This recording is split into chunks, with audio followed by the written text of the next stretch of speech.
Hello and welcome everybody to the Poker Fuse podcast. This is episode number 23 coming at you on July 25th, 2019. I am your host, Michael Gentili, along with my co-host, Nick Jones. Nick, how is it going today?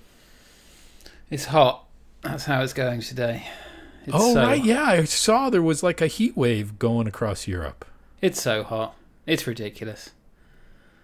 I even looked up the numbers in Yankee numbers so you could understand. So it's 35 C here, which is, I think, 95 Fahrenheit, which is probably a temperature you get a lot. But in a country where no one has air conditioning or really even fans, because such things are unheard of, we are not well prepared for such eventualities. Now, do you guys have high humidity, or because you're inland, less so? Humidity's not too bad, I guess. Okay.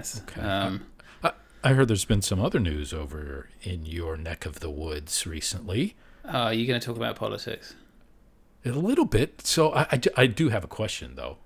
I heard that this Boris Karloff, or whatever his name. Johnson, yeah. Yeah, Boris Johnson. Is going to be the new prime minister, or is that not stone? That's happened. It is. It has happened. He is our new prime minister. All hail the great Boris Johnson. And the party just elected him. The people didn't have a say because they elected the party. Is that correct? That is correct. That's exactly it. Yeah. So the Conservative Party members, of which there are a couple 100,000, I think, had a little mini election and voted him in. So that's all lovely. Well, I guess that's just another area that our countries compete in, huh? Yes, that's very, very true. I'll tell you one thing we're not going to be talking about this week, other than politics, which I don't want to talk any more about. We're not going to be talking about US regulated online poker. No, we are not. I mean, take a break. I think that's a good idea. Yeah, despite Pennsylvania being a thing and a huge deal and all of that, as much as we would love to bring you up to speed with some new information, there really is nothing, is there? No. So last week we talked about the market opening on Monday and doing so without any online poker. And in the past 7 days since our last episode, there have been no updates to report on. Yeah, so I mean, that speaks volumes to, I don't know, the internal problems there have been rolling out regulated online gaming in the state, despite the years of time they had to prepare. So instead, surprising. Instead, we're going to talk about unregulated online poker in the United States. So that's exciting, something to look forward to. Yeah, it's not something we do very often, but it should be quite interesting. Okay, well, let's dive into the topics we got.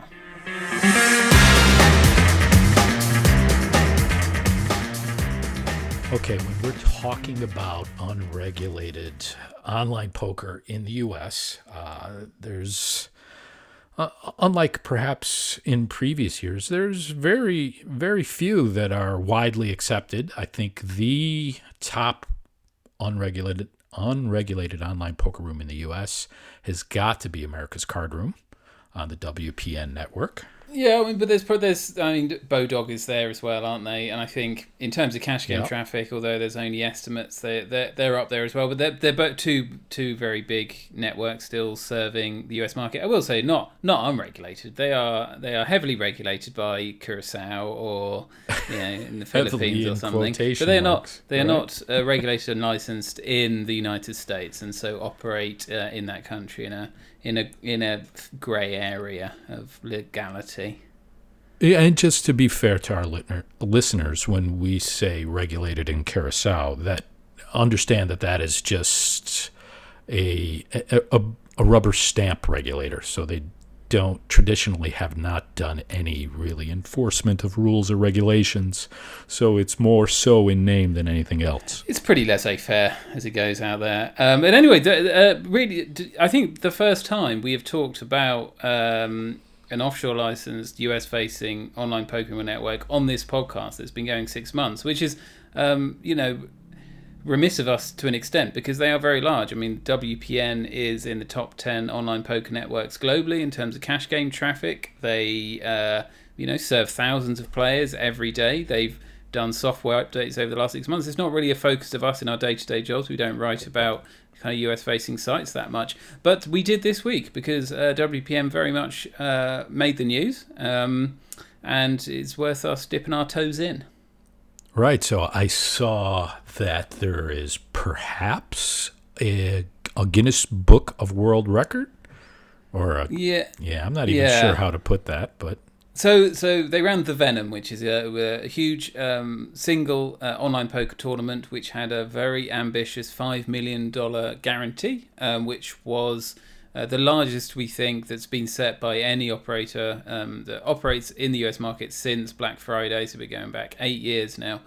And WPN have certainly run very ambitious tournaments before, very frequently had large overlays. They've also had lots of technical problems and denial of service attacks when they've ran these big events. So these are big risk tournaments for them.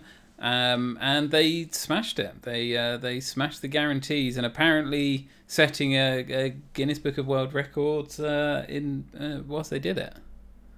Yeah. It's I did go out to the Guinness Book of World Records website to confirm that they did indeed have that record, but found that if they do have it, the website has yet to be updated with that information. Well, you found more than me, because I went and searched, and I just searched, because I can't believe, so apparently what they've set a world record for is largest online jackpot paid out in a cryptocurrency. So they paid the winner, who thinks is actually a Brazilian guy, so they don't just serve the US market, they operate globally, and he won just over $1 million and cashed out via Bitcoin, and that money was in his Bitcoin Bitcoin wallet within minutes of the tournament ending. So apparently this set a record officiated by Guinness that it was the largest such jackpot win, which sounds extremely dubious that the Guinness Book of World Records would adjudicate such a record. But I went on their website and just searched cryptocurrency and couldn't find anything. But you did actually find something? Yeah, so there's two places that you can search, and I went into the first place and it said there were no results, but that they don't, that for a complete search you should go to this other section of the website. And when I went there, it pulled it up and said no, there's no entries for this exist. So that is why. But the record exists, but no one has it. Wasn't that right? Like it's got something saying the largest cryptocurrency jackpot. I put a screenshot up. I took a screenshot. Let's see if I can pull it up handy dandy here and see exactly what it says. Well, whether it's a record or not, in the eyes of the Guinness Book, it certainly did set a record for the largest tournament that US players could play in for the last 8 years, and was a huge success for the operator. And it's just a good reminder that these offshore poker rooms still operate every day for thousands, tens of thousands of players, and run successful operations. So, Nick, do you have some numbers in front of you? Can you tell us what was the buy-in for this tournament and how many runners did they get? Oh, I certainly can. Let me just bring that up. So it's a $2,650 buy-in tournament. Presumably, 2,500 of that went to the prize pool. It attracted in total just over 2,500 entries to build a prize pool of 6.3 million. So well over 20% over the guarantee that they set. And they ran it over just 3-day ones. And I think this might be one of the first times they've run multi-day tournaments, because I think that was a fairly new feature they added. On the first day, they got 785, which is a great start. The second day, they only got 400, and it looked almost certain that they would overlay. They needed 800 entries on day 1C to avoid an overlay, and they ended up getting 1,300, which I wouldn't be surprised if that's their largest single day that they've ever done as well. So yeah, an incredible number of people playing a pretty high stakes tournament.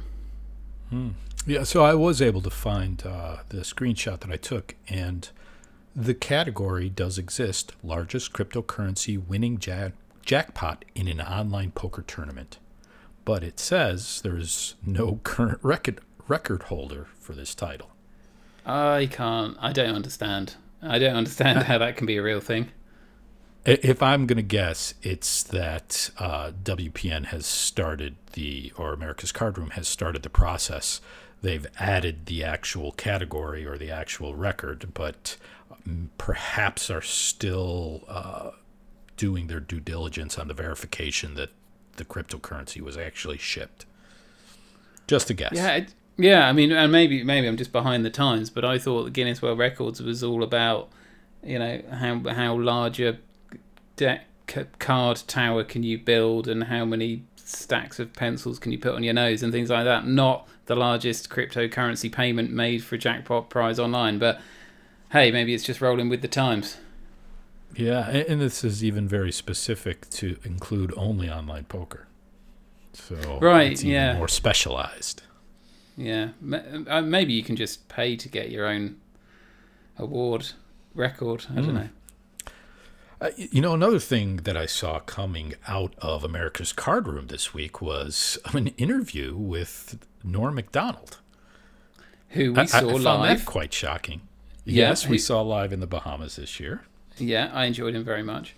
But he was sitting there being interviewed and talking about playing on the site and how much he enjoys it, and was, I think, if I remember correctly, it's been a few days now, was touting the transparency of the room.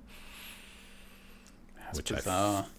He is a comedian, and I did find that funny that he was touting the transparency of America's Cardroom. So maybe that was his plan all along. I don't know. Well, yeah. Well, do you know where was it recorded? Was it recorded in during the WSOP or something? I don't know. It looked like it was in a hotel room. He was wearing an America's Cardroom jersey or a shirt of some sort. They may have said in the beginning of the interview. I just don't recall. Well, there you go. WPN still doing its thing.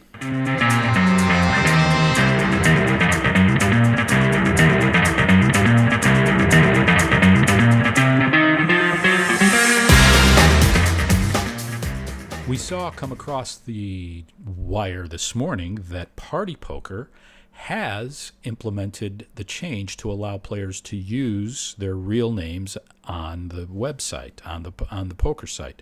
And that was a change that Tom Waters and Rob Young announced on our podcast previously. Yeah, so it was perhaps, I think, the most interesting and novel idea that they discussed when we had them on. Of the dozens of ideas that they want to see implemented, this was the one that I think we perhaps discussed the most, and I think we both raised some concerns we had with the idea. But yeah, as you say, they want to move to an online poker room where everyone is using their real names, and they took a step towards that today. Now, what's very interesting is that last weekend, Rob Young was on Twitter saying that real names were going to come. They were going to come in August. They were going to be trialled high-stakes cash game tables. And he talked about how that he was going to restart Tricket's Room, which was like a invite-only high-stakes table that you could rail, because normally on party poker tables you can't rail the tables. Frequented by Rob and Sam Trickett and other party poker ambassadors and that kind of thing. And he was going to restart that, and it'll be real names, and he had a string of tweets about it. And then I just feel, I don't know, 2 days later, Party Poker put out PR and say it's actually going to be July. It's going to be the low stakes tables, and it's going to be public. So, and is that how it got rolled out? So we're not quite sure as we speak now the status of it. Today we went live 2 tables, 1 cent, 2 cent, that were flagged real names only. And presumably if you sat down there, then your real name would be shown at the table rather than your screen name. So it's not the PR kind of suggested like you could use your real name, which was, there's no point having that, like you can optionally choose it. It's more there's tables where if you can choose to sit them.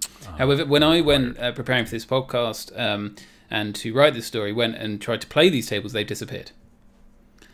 So We're not sure if there was a deployment issue, or maybe it's because I'm in the UK and so they're not shown in this market, or they've just been withdrawn briefly. I'm not sure. But yeah, as it stands right now, we can't play them. But there were 2 tables of 6 max, no limit, 1 cent, 2 cent games. And those are still not able to be observed by anybody that's not sitting at the table? Yeah, so I think the tables are all anonymous. So if you load up a table, you just see like player 1, player 2, player 3. And I presume that's going to be the same with these real names. So you've got to be sat. And I think even if you're sat, you have to have posted a blind before you see who everyone is around you. I presume the real names thing all work like that. So yeah, come out ahead of time, is going to be trialled publicly for real money. And yeah, I mean, fair play to them. I kind of had my doubts that this idea would see the light of day. And well, I haven't quite seen it, but I think it's really going to happen. So we will see how players respond. Yeah, because I saw that the Trickets room is back up and running, right? So I'm not sure about that. Because I thought I had seen coming across Twitter that Rob was talking about Trickets room and getting games going.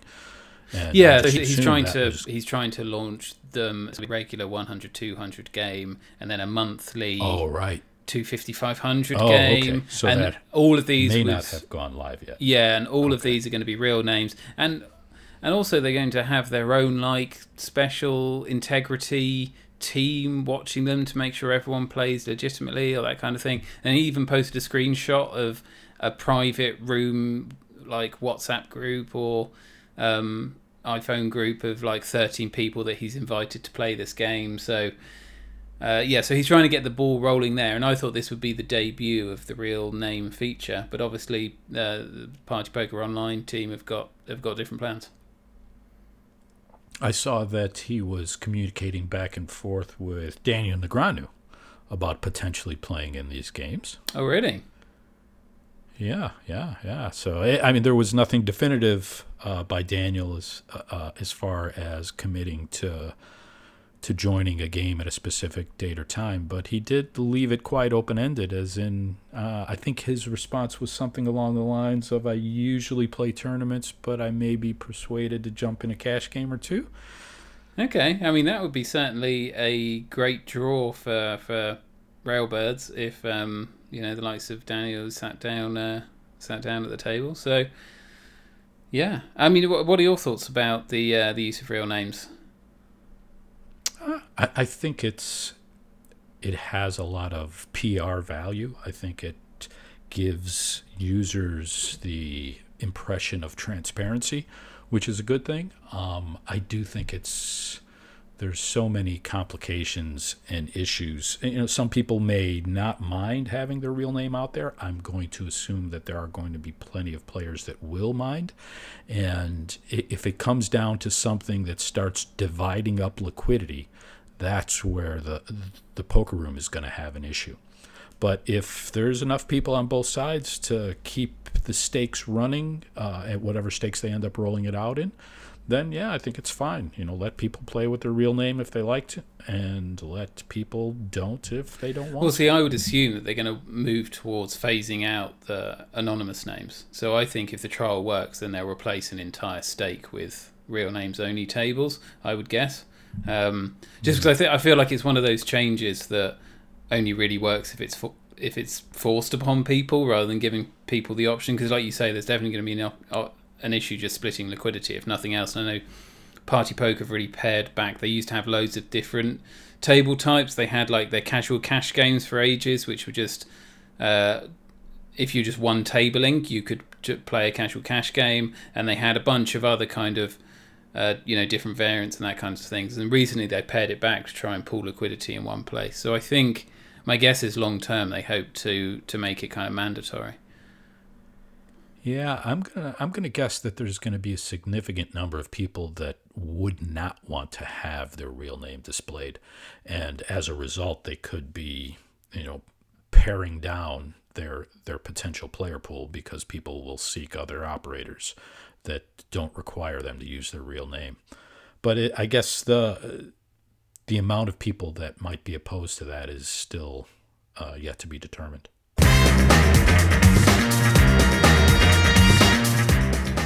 As we get into the back end of the summer, we can start seeing the online poker operators around the world announcing their autumn or their fall tournament series. That's usually a pretty big time of the year for online poker, and we're already starting to see some announcements come through. Nick, what do we know on this topic? Yeah, things are definitely starting to take shape. So, partypoker, Winamax, PokerStars, and MPN. So I'm guessing, other than maybe a Unibet coming along there, the big ones have all at least revealed some details. They've revealed the dates, if not more, of their big tournament series. So, the one that we might have already talked about before on this podcast is PartyPoker's PowerFest. So it's actually starting this Sunday. Yeah, the most interesting thing about that is that they are basically running PowerFest, which is their flagship tournament series, on its own. So no one else is running a tournament series at this time, and it's honestly a pretty dead time, and they are taking quite a punt with this one. It's $28 million guaranteed, which, wow. Yeah, depending on your perspective, it's either a real reduction or a really big growth. It's a lot smaller than a $60 million series that they ran a while back, but it was in a different time of year. They've never run one at the end of July into August before, ever. So, just looking at the stats, like they had, they did a $30 million one, so basically the same in March. March is definitely more popular time, busier time in online poker. They did a $40 million in May 2018. It seems pretty ambitious, being that they've kind of got no cover for anything else, and it's really hot weather in Europe right now, which is never a good thing. It's the summer holidays. It'll be interesting to see how that plays out. I've actually seen Party Poker reps posting a bit on Twitter about their MTTs declining and asking for reasons why. I don't know if you saw some of that conversation. I did, yeah. I too think this is hugely ambitious, and not having other operators running tournament series adjacent to PowerFest makes it quite risky. Though I have to say that Party Poker has been the online poker room that has touted overlays as a huge marketing opportunity. Perhaps Overlay Alert is going to be the theme for the upcoming PowerFest series. Yeah, and they do clever things with their series. So a lot of that 28 million, or some of that 28 million, will be their regular schedule that they kind of rebrand for the 2 weeks of PowerFest. So sometimes the numbers aren't quite as big as perhaps what the headline figure says. But even so, with them, it's interesting timing. Seeing, I think it was Patrick Leonard and Rob Young having a conversation on Twitter about regular MTTs declining despite them doing everything right. Why do you think this is? Which was an interesting discussion if you want to read it. But it's interesting timing just a few days before this event kicks off. And I wonder if they are concerned at all about potential turnout for some of these bigger events. When I first saw that, my mind immediately went back to when Rob was on the pod, and I recalled him saying, and correct me if I'm wrong, that cash games were in pretty steep decline at that time. Do you remember? Is that only if he was correct? Talking about the industry overall? I think Party Poker's cash game traffic has done pretty well against the competition. And in fact, since their HUD change, and we're probably going to be diving into these numbers in some content coming up, but I think their cash game traffic has done really well the last month since they banned HUDs. It certainly hasn't collapsed like some might have expected, and I think, considering the seasonality, I think that's actually holding up quite nicely. So it'll be interesting to see with their tournament. So they're basically running on their own till August the 11th. The only other thing that's running is 888 have got a micro stakes championships series from August 4th to 11th. So what's that, next week or the week after? That's pretty low key, but they're running that in their .com and .eu markets. And then that's it for August. 6-figure guarantee for 888? Yeah, I don't know off the top of my head. Could be low 7. I was joking. Oh, I missed it. No, I just was thinking that a 6-figure guarantee is quite laughable. Oh, well, yeah, it is micro-stakes tournaments, so they're like 1 cent and 10 cent buy-in type things. But I imagine it's into the 7 figures just. But then then we hit the Septembers, and that's when we start seeing overlap, and that's where we start to see the big events. And Party Poker is back. They have their KO series, which seems to be the one that they do try and coincide with everyone else. So they did that back in April, May time. So I think their last KO series, which was pretty big, overlapped with... Yeah, it was quite successful. Yeah, that overlapped with Scoop. So it's interesting. On one hand, they say like, "Oh, we just do our own schedules and stuff," and they do that with the Powerfest. But I think with the KO series, they try and line that up a bit better. So we had this week was the week where I feel like all the operators are sitting waiting to see who announces first, and then everyone else decides whether they want to overlap or not. So MPN. We reported first that they revealed an interim schedule for their UCOP series, which is €1 million guaranteed, which is the joint biggest that they've ever done. So that's they're a smaller network, but that's a good series that does well for them. Winamax just today, I think, announced their next Winamax series, first 2 weeks of September, €14 million guaranteed. So that is their biggest ever, I believe. $1 million up on last time. And PokerStars WCOOP, September 5th to the 25th. That was just released hours ago. No details at all, but I'm going to say absolutely it's going to be $80 million guaranteed. And yeah, so that overlaps with pretty much, it overlaps with Party Poker's KO series and all of UCOP series. So they haven't done anything too tricky there and gone and done it in October or something just to mess with everybody. What was the guarantee last year for WCOOP? So there's a reason why I think it's going to be 80. I presume the WCOOP last year was 70 and then Scoop was 75. They're going up 5 million each half year in steps. So yeah, I mean it's definitely right for quite a while, right? That trend has been holding. Yeah, for like 3 years now. So now and then they'll jump it up by 10. And I even think Scoop, they added some last minute events on, which did actually increase the overall series guarantees a bit. But yeah, it's they always go over it by like 20%, so they'll guarantee 80 million, which is absolutely huge and impressive that they can grow it every time. And they will probably do over 100 million because they're very, very good at running these massive tournament series. So yeah, that's pretty much the landscape scoped out for autumn. So if you're an online poker player, you can check up on those dates and plan your play around it. It's looking like it's going to be another kind of record-breaking month. We do write this every year, like largest ever month in online poker tournament history, and it'll be the same again. Like everyone's equaling or bettering what they've done before in most metrics. Now the main operators, and I'm speaking Party and PokerStars, and I guess you can lump Winamax into that group as well.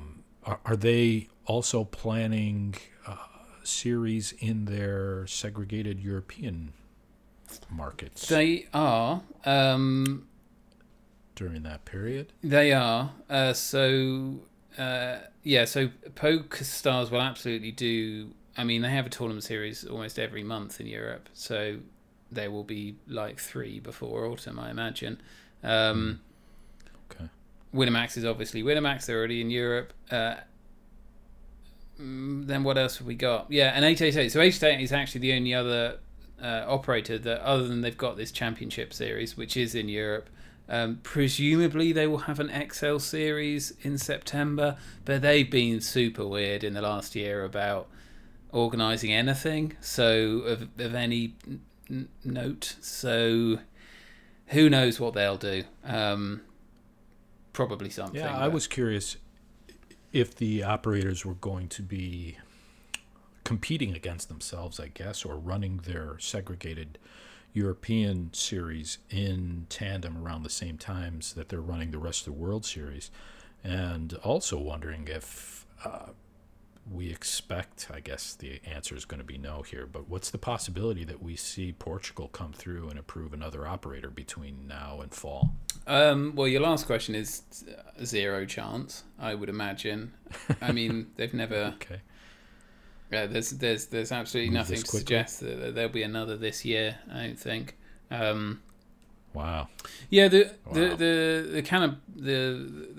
self cannibalization thing is interesting because obviously, I mean, it only applies to poker stars, who still allows international players on their Southern European network.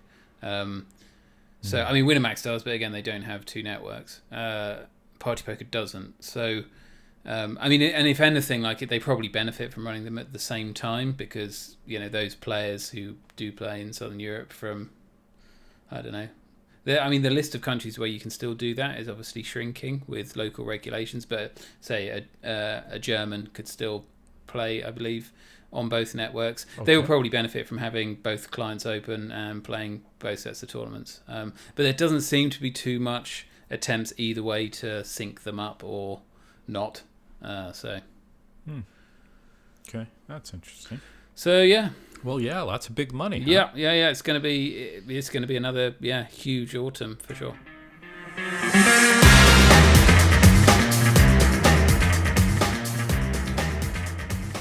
Bubble protection is probably a term that no one is familiar with, and we're only familiar with because we wrote a story on this topic like 9 years ago or something. A couple of services popped up, one called Bubble Protection and one called Beat the Bubble. They were third-party services that for a premium you could pay kind of insurance so that if you bubbled an online poker tournament, which is you bust out just before everyone makes the money, then they will refund you your buy-in. And so you could pay that money to basically dodge the I don't know, the frustration, anger of busting out just before making the money. Those services didn't really take off. They kind of withered and died, and the whole concept has been resurrected this week with a network that we talk quite a lot about on this podcast because they always do a bunch of interesting things, which is GGNetwork, and they've launched built-in bubble protection. So built-in is going to mean built into the client. I guess my first question would be: is it? Do you have to pay a premium? Is there a cost? No. So this is the interesting thing. It is free and it is available automatically to anyone. The only condition is that it's only offered to people who register early for tournaments before the tournament begins. So late registers don't get the bubble protection to encourage people to fill in. But other than that, it is completely free. It is just an extra thing that they are adding to the price pool. Wow, that's a nice incentive to get people in seats early. I was wondering if there's no cost to it, then what's the draw? But yeah, I like that. Yeah, I mean, ultimately, when it comes to it, the cost to GGN isn't massive. I mean, so my first question when I looked at this is how do they define the bubble? Because technically, it could just the perhaps the most specific definition is the bubble is the one person before. The money bubble is that right. Last person. But I think more colloquially, like being on the bubble can be the last few people. Whenever it's really starts getting tense, and even those sites that we mentioned that 8 years ago that ran, some of them was like you could take out more insurance to cover yourself on the 5-person bubble or the 10-person bubble. And GGN's implementation is the same in that the bigger the tournament, the wider the bubble kind of halo is that they'll protect. So if a tournament has a less than 100 entries, and they don't do anything for tournaments less than 10 entries, which is understandable. Anything less than 100, then there's just one spot that pays out. And so when you look at that, if you had a tournament with 99 people in, and they are basically refunding one buy-in, so that is like 1%. I think 1% of. It's like a rake-free tournament, no? 10% entry fee. They're giving back that money into the prize pool or paying out that much extra? No. they're not that at all. No, they'll still make a fee, right? So if there's 100 entries, and so they will make, let's say, $5 to $10 per entry. So they will make like $500 to $1,000, and then they will give back $10 to one person. $10. So in that circumstance, it's like they're costing themselves like 5 to 10% of what the operator would take. They are giving back. They are putting back into the prize pool. Okay, but then as the tournament grows, they pay out more spots. And I think that's the smaller tournaments. That's the best case scenario. And if you imagine it's just a 10-person tournament and they are paying back one extra spot, I mean that's huge. I mean that's like there's probably only 2 spots or 3 spots pay, and now they're going to pay off 4 spots. That might actually be in that scenario rake free. But as it gets bigger, they pay out less. I think they pay out like 10 spots in a 10,000 person tournament. That's exactly it. 10 extra spots in 10,000 entries or more. But what I found quite interesting with this is, obviously it doesn't, when you talk about a third party service where you're the only one with bubble protection, not only does that kind of maybe alleviate the stress and the variance of being on the bubble, but you actually are playing a different game to your opponents, right? Because you are not scared about busting out. In some respects, you've entered the pay one step before everybody else, and so to you it's like you've made the money, and you've got this tiny little bubble all to your own, and so you can actually play differently to your opponents. And I think that's that was interesting about the third party services. But with this, obviously everyone except for late registers has that. So what it effectively does is it just moves the bubble one spot down or a couple of spots down, right? The bubble still exists, but now you just have this new pay tier before the money. And so the situation is exactly the same, except they've just created this thin extra halo pay tier, for most participants in the tournament. Which, I mean, it's free money, so there's nothing wrong with it. It's just the dynamics are kind of interesting and a bit different. Would you happen to have an estimate of how many people on average late reg for an online tournament? I've got no idea. 10%? I've got no idea. It might be as much as like 30%, 40% potentially. I mean, obviously it all depends on how long the late registration period is and how well it's promoted in the client. But I wouldn't be surprised if it's more like 20-30% for particularly for guaranteed tournaments. Because I think people will jump in when it starts if it hasn't met its guarantee. Yeah, so obviously the higher the percentage of people that late reg, the more advantage that the people that get in there on time have, because they have that bubble protection and, like you said, are playing a different game. Yeah, it'd be interesting to see versus their opponents. It'd be interesting seeing the implementation of this. If you can see if your other opponents have the bubble protection or not. That would be kind of cool to know. Ooh, I don't know if they've done that, but I mean, it's a smart business idea for them, because then that would encourage people to register early for tournaments. So, like, Good Game Network come out with some great, interesting ideas. I mean, I'm not sure. I mean, some of them seem insane to me. They've got like a built-in staking platform and their service. They basically got a mini poker tracker. They've got their own built-in HUD. They've got all these things. I mean, this is so interesting. It doesn't seem to cost that much. Encourages the behavior that you want, which is early registration, as an interesting extra element, and even like an extra skill element if you can see whether your opponents do or don't have that bubble protection. It's just a fantastic idea, if you ask me. Make mental note to 3 months down the line, ask what kind of change there's been in pre-register versus late register. Yeah. And if it has incentivized people to actually make that change. Yeah, absolutely.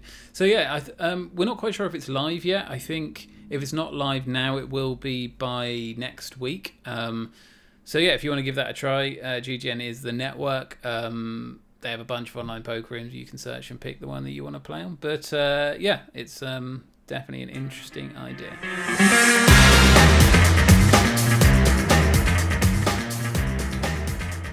All right, it's outro time, and time for a little bit of an announcement. regarding the regularity of the podcast? We've done pretty well, I think. We've done too well in terms of regularity. People are getting too accustomed to being able to tune into your lovely voice and my horrendous voice once a week. I think we've only missed like 1 or 2 weeks, haven't we? And we've missed a couple, but it's been very, very small number. So we're officially going on summer recess, vacation hiatus for the next 2, potentially 3 weeks. We will see you in the hopefully cooler autumn weather. Mike, how are you going to enjoy? Oh, unless of course you want to go and smash out a couple of special edition interviews when I'm gone. No plans to do that as at the moment, but who knows? After the hiatus, we may have a couple of special interviews that run in the late summer, early fall. Okay, there you go. You heard it here first. I'm very excited about that. I have no idea what you got up your sleeve, but I'm sure it's going to be extremely exciting. Otherwise, I think, like second week of August, we'll be back.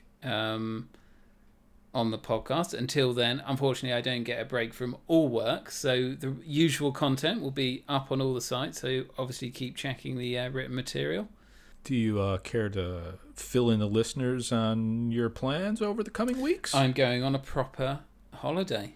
I'm going to Slovenia and Croatia for 2 weeks, where it may even be hotter than it is here in the UK. So that'd be lovely. But they probably have air conditioning there. That's my hope. And I was going to say, those are summer destinations, right? Yeah. I mean, those guys know how to do summer, surely. Like 35 degrees is not abnormal for the Croatian climate. So I'm hoping we'll be better catered for. Well, very cool. We will look forward to some notes on your trip, a nice little trip report when you get back, and just stay tuned, people. We will be back shortly. We won't be gone that long, and we are sure to have some good pod content for you to end up the summer and start up the fall.